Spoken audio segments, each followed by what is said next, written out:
Welcome, everybody, to another episode of Tech Done Different. As always, I'm your host, Ted Harrington. And with me here today is a very special guest, a dear friend of mine, somebody that I've known and cherished for very many years. And I'd like to welcome to the show, Sarah Robinson. Sarah, thank you so much for being here. Thanks, Ted. I'm psyched to be here. Excited for the conversation. Totally.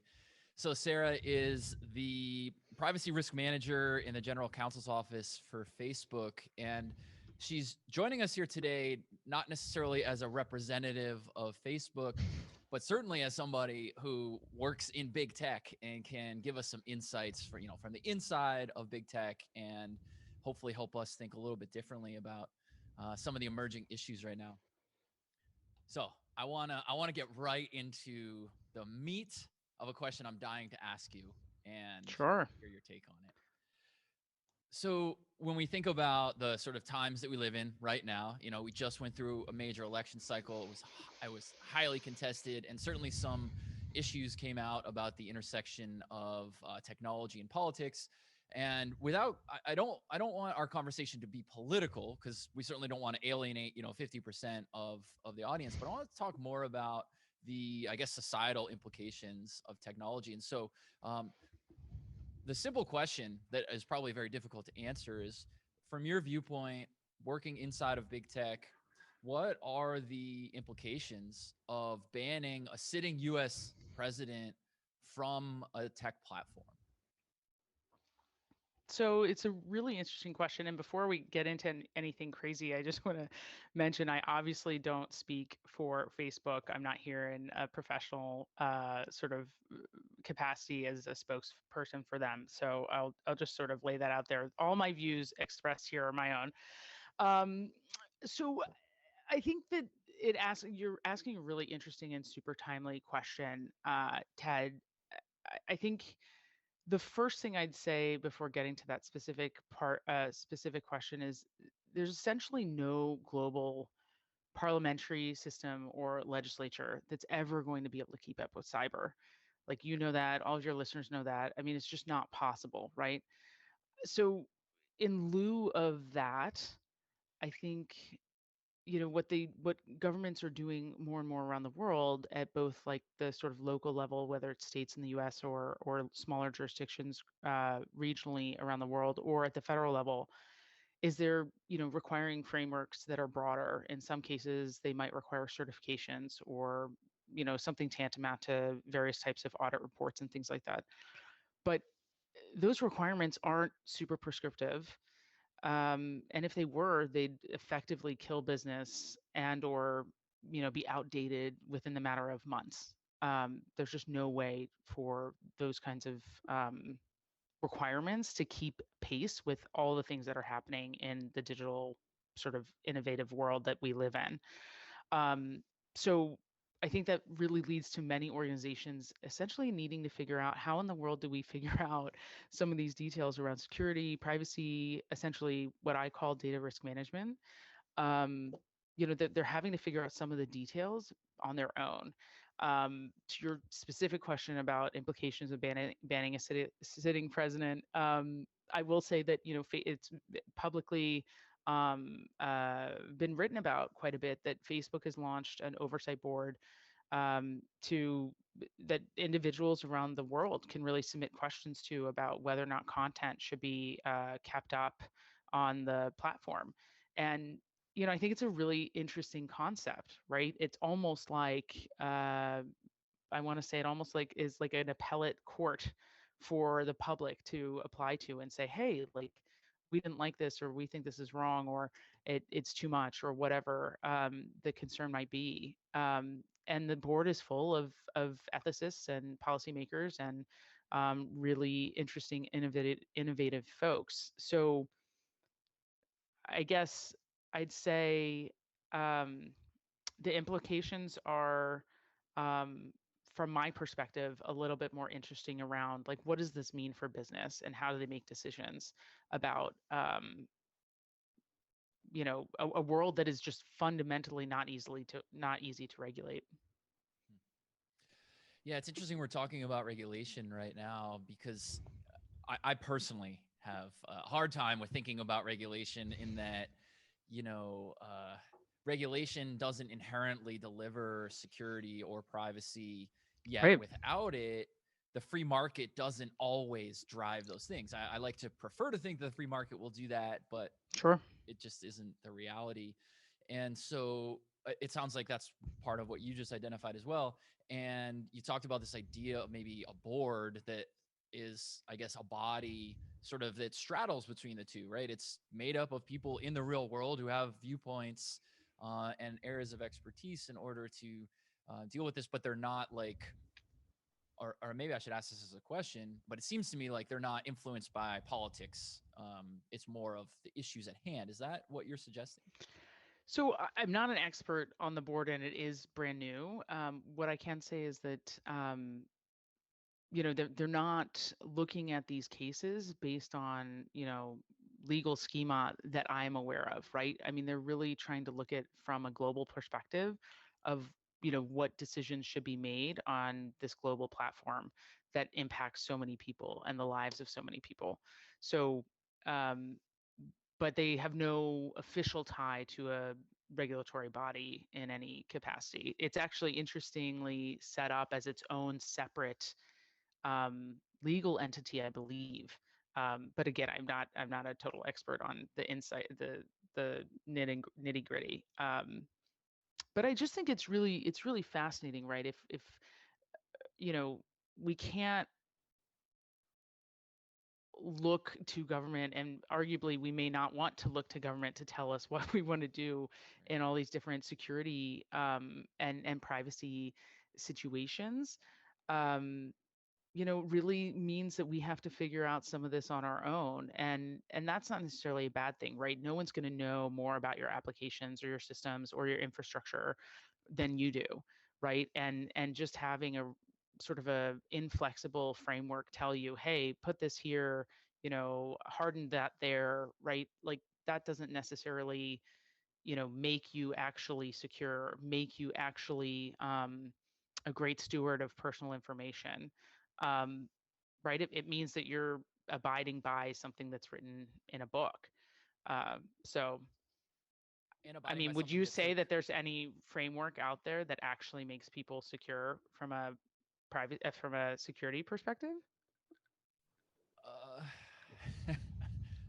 well, I guess it depends. So the perspective that I think about it on is the bar, like thinking about where is the bar. And when you look at things like IoT, Internet of Things, where there has not been regulation for a very long time, and the free market, the forces in a free market had not guided that industry to really emphasize security.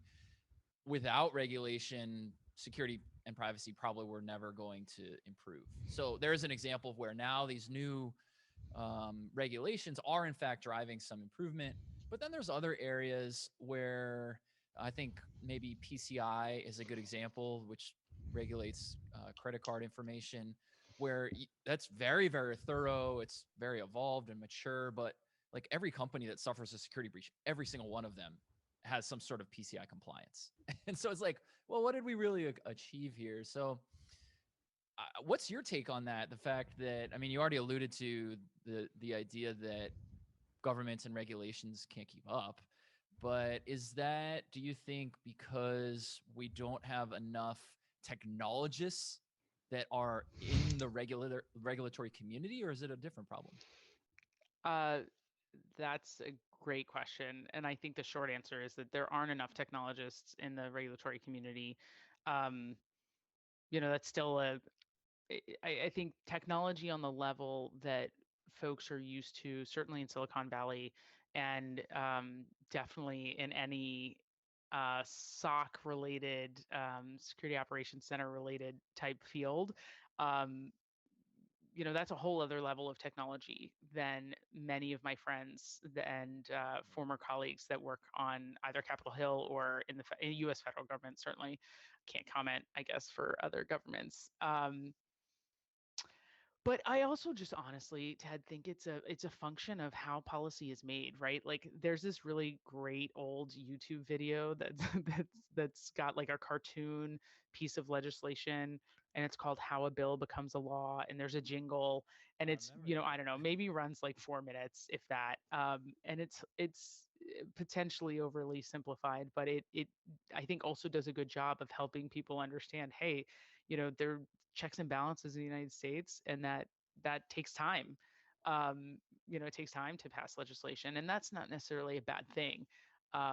But I think part of it is certainly related to who is in the room having conversations about the way things should be changed. But also, I happen to think that the most important part of like security and privacy, again, from my perspective, I think of all of this under a bigger umbrella of data risk management. So I think of privacy being one component part, security being another major component part, and kind of a Venn diagram uh, when done well. And things in that world just move so quickly. They're never gonna be able to keep up from a legislative perspective, A, and B. Um, I don't know how much I'd want them to, right? I think that there's a role to play, and that's really, it can be very important in lots of ways. But, um, you know, I think this world really does require a certain amount of agility and a certain amount of elasticity from both like an organizational perspective, and from, who are the people that you have in your organization working on these topics, right? Can they approach these with the elasticity that the pace really requires? I love it. Elasticity. It's like I always think about the ultimate hacker is squirrels because they adapt to everything that Yeah. you try to keep them from getting to the bird feeder. They know they'll like climb things and they'll jump over things. They don't care because they're trying to survive. And that's in a way elasticity, right? It's like it doesn't Yeah. as the environment shifts, they shift with it. So how do we help organizations that can sometimes be, especially in larger organizations and especially in anything that is government or nonprofit, they tend to be a little more rigid in the everything. This isn't just a security commentary, but just like how business is done in those realms. How do we help those types of organizations be more elastic? uh Gosh, if anyone wanted to take a plunge into that in a real way, I think I think that it would be a lifetime, perhaps, Yes. of a journey. But I think the short answer is really, is the leadership willing to embrace a new way of thinking of things, thinking and doing things, right? I had the honor of serving Fortune 15, Fortune 100 companies as an advisor, both on incident response matters and privacy. Helping to build privacy programs post GDPR, the General Data Protection Regulation passed in the EU, and went into effect at May 25th of 2018. And from that experience, and some of it was public, but most of it was private. Um, there was a huge difference, Ted, between the companies that were checking a box, right? And the companies that were thinking, hey, how can I slingshot my organization into a position of being able to like actually um, thoughtfully and effectively use the currency that I have, right? And plenty of people have written and talked about like data as, the next currency or the now currency. Um, and really what a lot of these laws are trying to get organizations to do is figure out what on earth you have. How did you get it? Who are you giving it to? Who has access to it? How are you sharing it? Right? Who has control over any of this data? And for organizations that may be a little bit older, or maybe nonprofits, or perhaps from more highly regulated organizations, I would suggest taking a hard look at what are the elements of just institutional red tape that would um, hinder new ideas or fresh perspectives. And then I would go out and get talent that really can tell the difference between buzzwords, um, and actually making an impact, making a real strategic impact. I love it. So you've mentioned a couple times these different ideas, and you've introduced them obviously separately, privacy and security. And when you and I were chatting the other day, you mentioned that sometimes privacy and security are maybe too siloed. Can you tell me a little bit about your viewpoint on this issue? Sure. I mean, it's funny because I remember the other day you said something like security is a team sport.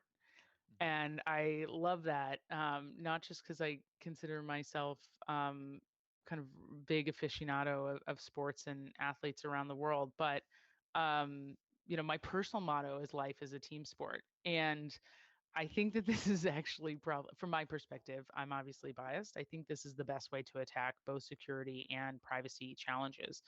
Um, there are many organizations across all sorts of industries that really, they have their hardcore security people and they sit, way over here on the left.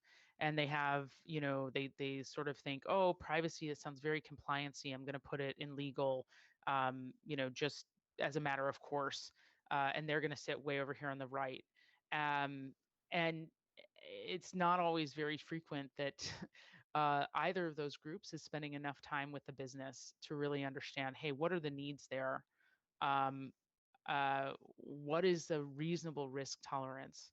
How do I tie my program and my efforts to, A, the risk tolerance of the organization and B, the business needs? Because at the end of the day, um, you know, compliance should be a floor, not a ceiling, but it also should just be a kick in the shins to help figure out, hey, how do I play a more of a medium and long term game as opposed to only a short term game? And I think, unfortunately, especially for public companies, right, C suite folks are really pressured hard to constantly return short term gains. But the world of privacy and security, as I call it, right, data risk management, that's a medium to long term game all day long. Yeah, and it's really interesting too what you're I'm hearing the way that you're answering the question, that at first I was thinking about it in terms of privacy and security are these two different things that they need to collaborate more, and you introduced this third element which I 100% agree with, which is that not only do those two need to play with each other, they need to play with the business, and the business needs to play with them. So how have you seen it in your experience where the business can effectively capitalize on privacy and security? Because one of the challenges that I've definitely seen are a lot of companies really struggle. And I'm saying companies, but this issue is beyond just commercial businesses. This is, I mean, across the board, nonprofits, governments, et cetera. Um, they struggle to identify and measure risk, or not risk, sorry, to identify and measure the return on investment, right? Because it's often seen as like, well, there's this thing that could happen, and so maybe I should spend some money and effort to make it not happen. But like, if it doesn't happen, did I actually succeed? How have you seen people successfully deal with that? I, honestly, that's a really complicated Yeah. topic. We could probably have a whole conversation just about that. Uh, there's certainly some fixed costs related to both that economists that are much better at numbers than I am can certainly um, uh, run the numbers on for each individual business line. Or organization based on industry and threat vectors, both from a privacy perspective and from a security perspective. Um, but but if really we boil your question down, Ted, to like how can the business leverage what in many cases, whether it's public perception, especially on the privacy front, um, and or regulation is really forcing them to do around, cleaning up data, access, sharing, et cetera. I think the tough answer is that you're not going to see the ROI, which makes it hard to measure. You're not going to see the ROI until you have sort of done a fairly good job of sweeping house. So I used to um, talk about some of this world as if you walk into a warehouse and the lights are off and it's really, really cluttered, and someone hands you a pen knife, or pardon me, a pen light, and they're like, okay, get across, walk across this warehouse.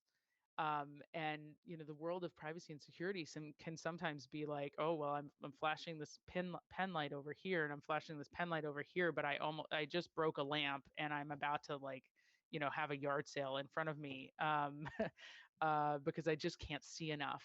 And I think, unfortunately, that means that there's no easy answer to this. But how can the business better leverage? I think it really is incumbent upon them to actively engage with the experts that they're employing, in these two fields, right? So I've encountered many business owners who are basically say, well, this is just, compliance related, or this is just security related. Come to me with a number, and, let me know what other boxes I can check, whether it's a compliance report, or something with a third party, or whatever. Um, but once the business owners really start to understand, hey, wait a second, you mean I can do all of this other sort of, it could be data analytics as long as I aggregate or anonymize data appropriately? Wait, you mean that I can actually, make better decisions about how many people I employ, and where and how and when, as long as I'm running, sort of the crunching the numbers appropriately, and giving adequate notice, and getting adequate consent from whether it's my employees or someone else. And you can't really understand that if you're, saying, "Hey, this is really unfun. I don't want to hear about it. I don't want to go to the dentist. That's terrible. It's no fun, and it just costs me a lot of time and money and pain." So I think it's really leaning in to understand the particulars of how this impacts your specific business and your specific industry, because I guarantee you there's a way for you to slingshot your organization to the top, and really being able to monetize, the data that you have. But you can't do that if you don't know what you have.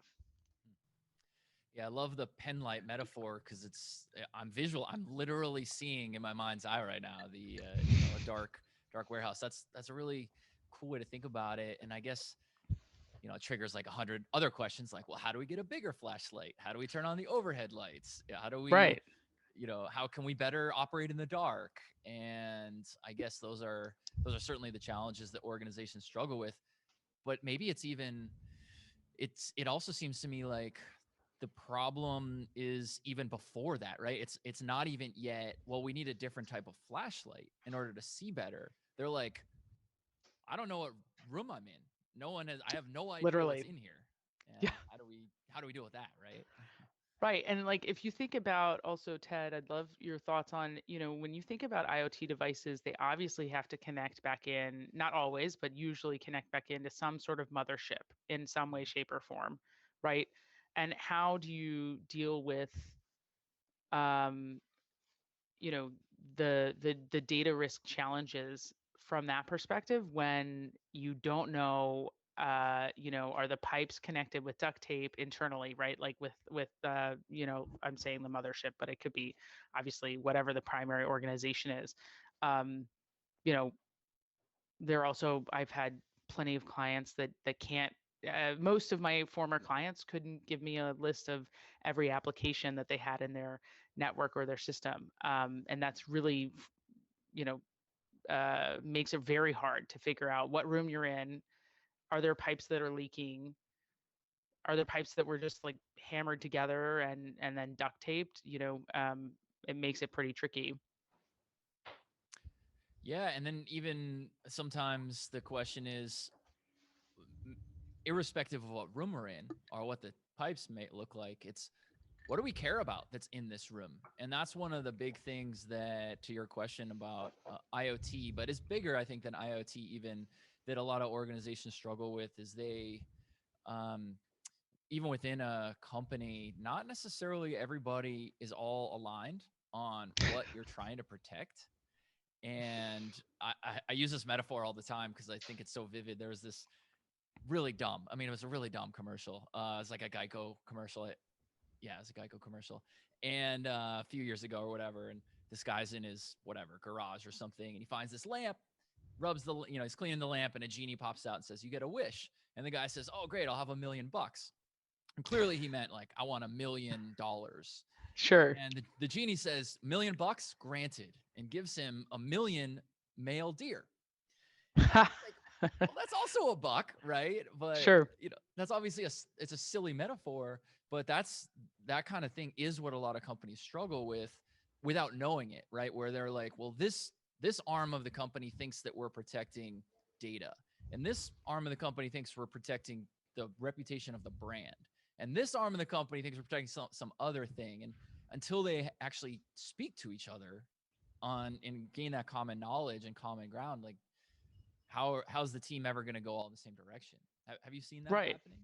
I've definitely seen it, and Ted, I think it really shines light on anyone that you can find that really does have street cred in the area that you're looking for expertise, that is a good translator. You know, people. I mean, you've known me forever. I am sure that you chuckled when you found out I got into cyber, because I mean, when I was in college, I could barely turn on and off a computer, and I was just glad that it worked. Right. I really, I'm sorry to say, like, I mean, I didn't know anything about technology in any significant manner. To this day, sometimes I still need help from people doing fun things. But um, you know, I really got my first job by saying, listen, you all can hire some of the best technology talent in the world, but do you have anyone that is focused on translating between these really talented technologists and resource allocators, right? And that is a skill that I think is a little bit undervalued in higher echelon conversations, because there's so much focus on the numbers, or there's so much focus on give me some discrete bullet points on data points or something like that. Um, and at the end of the day, a lot of these organizations have fiefdoms, and those fiefdoms exist and get created by people. And you can't really breach those or tie them together, or get them to work effectively together without, at the very least, getting everyone on the same page, much less communicating in a way that um, you know everybody at least understands the conversation. I love that you use that word fiefdoms, because I see that issue play out across large and definitely not in smaller companies, but in large enterprises. It happens all the time where the security mission sometimes becomes secondary or maybe even tertiary or worse in terms of priorities when when an influential leader takes over a new department or whatever, and they're like, well, I'm going to now create this thing that builds fame for me, which I actually think those are really good things. We shouldn't shy away from that. Like, powerful people at enterprises, they should build fame for themselves so that they can do more. I totally support that. But what I see happen in security sometimes, I'm curious to see if you've seen how to overcome this, because I see it all the time and I want to make it stop. Where that is what happens, and a powerful person comes into a position, they're responsible for the security mission, but the way they go about it winds up being more of a, like, almost like political land grab than it does an effective way to improve security. Have you seen that happen? And do you have any ideas for how to make it work better? I have seen it happen quite a lot, and so I feel your pain on this. I unfortunately I'm going to give you a real attorney response, which is it depends. It can kind of really depend on the organization, the industry, and again the sort of political realities of, in business, people don't like to, in my experience, people do not tend to like to use the word political. But I think politics is just the interaction between human beings, and so I think it's everywhere, and not a dirty term, but in any case, what are some of the best ways to deal with it? I think, uh, first and foremost is helping that leader understand, um, why does it matter, right? And how does this actually help them on their own journey? Um, you know, the answer can depend a little bit on your role, like where are you in the organization, right? Are you sort of at the C-suite level helping to make various decisions, but you're concerned about the trajectory because of this person that maybe owns a security mission? You know, some of that really has to do with making sure that the business is aligned with the objectives. In my um, you know, in my experience, the business really does both own the risk as well as often the purse strings. And so, you know, if you can work to make sure the business sees the value either in the security mission and or in, you know, this all this data risk and privacy work, uh, I think that can be the fastest way to try and forge a pathway forward. Mm. Yeah, definitely agreed with that, and trying to align, like, how does this help you, right? The person you're trying to convince. Let me frame this all in ways. How can this help you? And a friend of mine, he wrote this incredible book called All About Them, and it's a book about marketing principles, but the principles I think are applicable to like so many parts of life, because the core argument is no one cares about you. Everyone cares about themselves. And Sure. so if you want to help enact change, you have to frame things in language and ways that speak to the other person, because that's what the other person cares about. And that's effectively what you just recommended. Yeah. I mean, I think that you know, there are different ways to do that. You know, sometimes it requires, you know, really getting a strong message to the board. Sometimes it requires reminding folks that, hey, the mission of this organization is very much tied to our end users or our customers or, you know, whomever. You know, I think one of the things that made me so passionate about both security and in particular as I got more and more into privacy shenanigans was that this is really both the personal and the professional, at least for me, and I know it is for you. Like we all use these products, whether you know we're talking about big tech or we're talking about retail or a financial institution, right? You know the decisions made inside of these organizations impact, you know, everything from, you know, the folks down the street. You know, I walk into a coffee shop and in the middle of, I don't know, Detroit, somewhere I don't live, and then I walk out and 5 minutes later I get an email. How on earth did that happen? I didn't give them my email. I didn't give them permission, you know, to grab my email and so on and so forth, right? And so a lot of these issues uh, I think can very easily be tied to our real lives. And that is also another tactic, right? So especially if you're more junior and you know trying to influence the decision maker, number one I think would be to help them understand how is this going to help them in their vision or in their soft power within the organization. And I think number two is helping them understand, hey, how is this going to hit our, you know, our main constituents. It might be, again, a customer, it could be an end user, it could be any number of different people. Love it. Well, Sarah, I feel like you and I, as we have actually done many times, could talk all day and all night. Uh, Unfortunately, we're running out of time here. What sort of parting wisdom or advice might you give our listeners here as they're trying to think about how can they do tech differently? How can they do it better? How can they think about security and privacy in some tangible, actionable ways? Gosh, way to really end on a tough note, Ted. I think I'd say what's most important really is to take a minute to think about what are you actually trying to do in your organization? Like, what is the actual goal of your organization? Um, and how can the data that you have in your organization better serve that goal? And approach both privacy and security with that in mind. I think that that is, it sounds very high level, but again, if you can get people on your team or in to advise your team that really aren't just talking in buzzwords and they don't just give you pretty PowerPoints, but can actually help you apply those principles best for like fit for purpose, right? I think that that is probably the best way to make your tech life from a business perspective different. Awesome. Well, you're amazing. You know that I believe that already. I think all our listeners now already recognize that you're amazing. So, Sarah, thank you so much for spending some time together today. Absolutely, Ted. I love it. Thanks so much. Of course.